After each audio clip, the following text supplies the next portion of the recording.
En aquellos años mi nombre era Elena Morales, una viuda de San Antonio que había dedicado cada gota de energía a sostener a su familia tras la muerte de su esposo.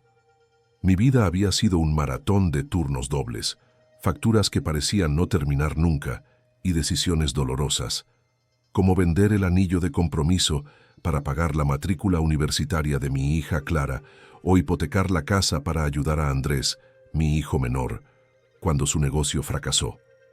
Era el tipo de mujer que siempre llevaba en el bolso una libreta arrugada donde apuntaba los gastos, convencida de que el sacrificio era la única forma de asegurarles un futuro digno.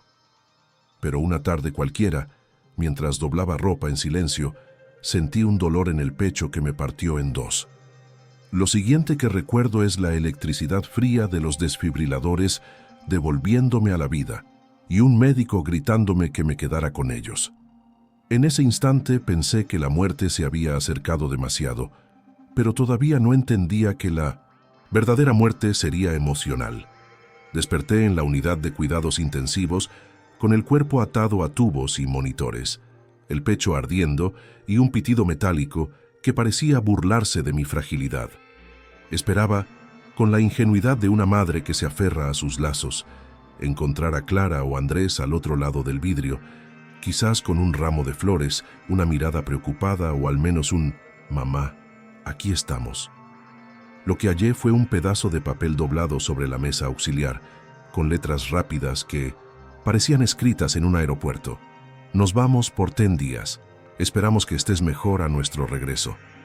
Ninguna llamada, ningún abrazo, ninguna promesa. Solo una frase seca que me atravesó más que el dolor físico.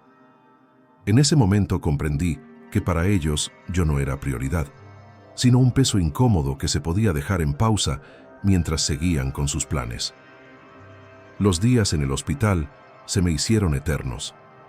El menú repetía una y otra vez esas bandejas grises con puré de papas instantáneo y gelatina de cereza, tan típicas de los hospitales en Texas, donde hasta la comida parece recordar que eres un número más en la fila. Miraba el techo blanco y pensaba en los domingos familiares de antes, cuando horneaba apple pie con canela y la casa se llenaba del olor a masa recién hecha. Era un contraste cruel, de los recuerdos cálidos a la frialdad de un cuarto aséptico donde ni mis hijos se habían dignado a aparecer. En las noches, cuando las enfermeras hacían su ronda, yo fingía dormir para no responder a la pregunta que más temía. ¿Vendrá alguien a visitarla mañana? La soledad me pesaba más que los cables pegados a mi piel. Cuando al fin recibí el alta, pensé que volver a casa me daría un poco de consuelo. Me equivoqué. Lo primero que noté fue que el jardín delantero, ese que durante años había cuidado con rosales y una bandera estadounidense ondeando en el porche cada fur de julio, estaba irreconocible. La bandera ya no estaba, y las flores habían sido arrancadas. Al abrir la puerta, me encontré con un olor extraño, mezcla de pintura fresca y café barato, como si hubieran querido borrar cualquier rastro de mi historia allí. Los muebles habían sido cambiados por versiones modernas y frías, como sacadas de un catálogo, y lo peor, mis fotografías de boda, esas en blanco y negro que siempre colgaban en la pared, estaban guardadas en cajas de cartón junto a viejas decoraciones de Navidad. Era como si mi vida hubiera sido empaquetada sin mi permiso, reducida a recuerdos incómodos que ya no merecían un lugar visible. En el centro de la sala, sobre la mesa de café, descansaba un folleto brillante de una inmobiliaria local. En letras grandes y cursivas decía «Charming Southern Home, Ideal for Young Families». Aquella frase me atravesó el alma. Era mi casa, la misma en la que había colgado medias rojas cada Navidad, donde el olor a pavo asado con salsa de arándanos se mezclaba con las risas de mis hijos, ahora convertida en un simple anuncio publicitario. Sentí como si mi historia hubiera sido borrada con un plumazo y sustituida por la promesa de comodidad para desconocidos. No era solo la venta de un inmueble, era la anulación de mi identidad, de todos mis sacrificios, reducidos a una frase de marketing que ni siquiera me nombraba. Mientras buscaba respuestas, encontré una carpeta escondida en el cajón de mi escritorio. Al abrirla, me temblaban las manos. Dentro había documentos de poder notarial que yo supuestamente había firmado años atrás, justo después de una cirugía de rodilla, cuando aún estaba bajo los efectos de la anestesia. En ese entonces, Clara me había dicho que era papelería de seguro médico, y yo, confiada, puse mi firma sin leer. Ahora entendía la trampa. El golpe final llegó cuando encontré un iPad olvidado en el sofá. Allí estaban los mensajes de mis propios hijos, Clara y Andrés, hablando fríamente de mandarme a un asilo, usando palabras como breathing room, espacio para respirar, como si mi ausencia fuera la única forma de que sus vidas tuvieran aire. Leer esas conversaciones fue como recibir una segunda descarga en el pecho, solo que esta vez nadie intentó reanimarme. Durante días caminé por la casa en silencio, tocando las paredes como si fueran ajenas, intentando procesar lo que había descubierto. No era solo el miedo a perder el techo bajo el que había criado a mis hijos, era la certeza de que todo lo que había dado por ellos había sido convertido en un negocio frío.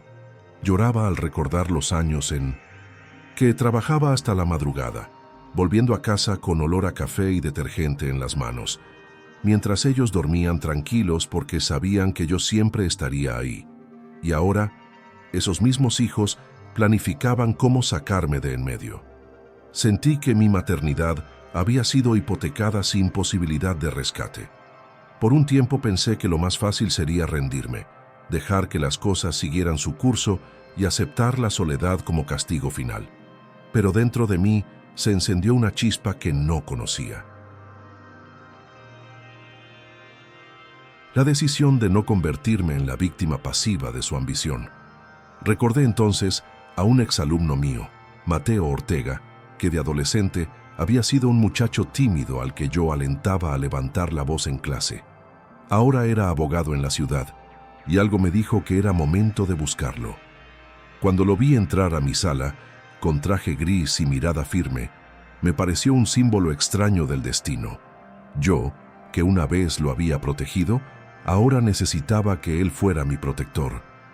Mateo revisó los documentos con calma, pasando las páginas como si fueran piezas de un rompecabezas. Después de unos minutos, levantó la vista y dijo con voz serena pero firme: «Esto no les da derecho a vender la casa, señora Morales. Aquí solo le otorgaron poderes limitados para trámites médicos, nada más». Sentí un alivio que me recorrió como un río tibio después de tanto hielo acumulado en el pecho. No estaba loca, no estaba imaginando el engaño. Mis propios hijos habían querido manipularme, pero la ley todavía estaba de mi lado.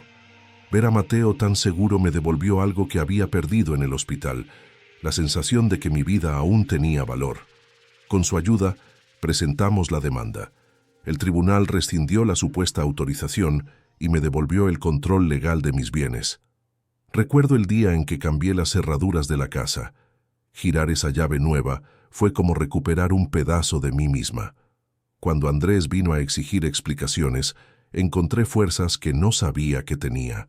Le dije que aquella ya no era su casa, que ni un centímetro de suelo volvería a ser utilizado contra mí. Su rostro, acostumbrado a la arrogancia, se endureció en silencio. Gané esa batalla, pero entendí algo esencial. Aunque había recuperado la casa, vivir allí significaba convivir con la sombra de la traición, y yo ya no quería vivir rodeada de fantasmas en carne y hueso. Fue entonces cuando tomé la decisión más difícil, pero también la más liberadora: vender la casa bajo mis propias reglas. No permitiría que nadie más la utilizara como moneda de cambio. Puse la condición de que solo aceptaría compradores al contado, gente que valorara la propiedad sin trampas ni hipotecas. Cuando firmé el contrato de venta, sentí que no estaba perdiendo un hogar, sino cerrando un ciclo que ya estaba envenenado.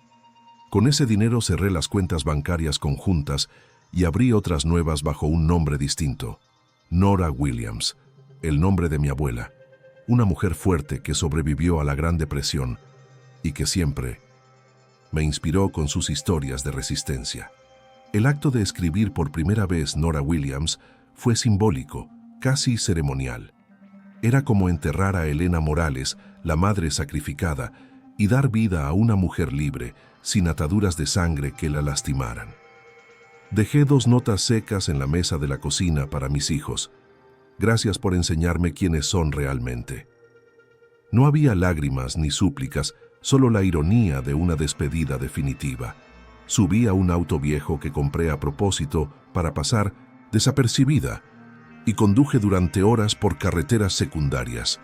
Crucé la frontera hacia Arkansas y al llegar a un pequeño pueblo llamado Fairhaven, sentí por primera vez en mucho tiempo que el aire no me ahogaba, sino que me abrazaba. En Fairhaven me presenté como una viuda jubilada en busca de tranquilidad. Nadie allí conocía mi pasado y esa ignorancia me dio una paz inesperada.